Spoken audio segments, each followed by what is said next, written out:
அந்த பேய் எப்படி வந்ததுன்னு சிலப்பதிகார ஆசிரியர் சொல்கிறா தெரியுங்களா? பேய் மாதிரி வரல.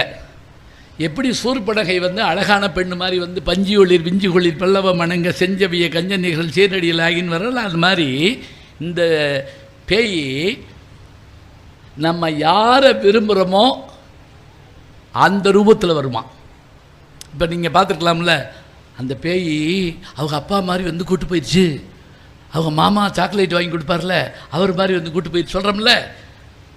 நம்ம யாரை மனசுக்குள்ளே விரும்புகிறோமோ அந்த ரூபத்தில் வருமா.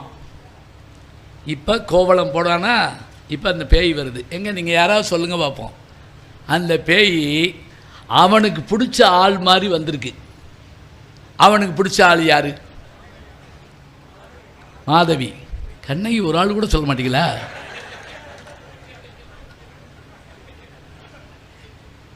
ஞாபகம் வச்சுக்கோங்க, கண்ணகியும் இல்லை மாதவியும் இல்லை. மாதவியினுடைய தோழி வடிவத்தில் வந்ததான். புரியுதா? இந்த பையன் அந்த பிள்ளையும் பார்த்து வச்சுருந்துருக்கான். பேய்க்கு தெரிஞ்சிருக்கு. இது எதுக்கு தெரியுங்களா சொல்ல வர்றது?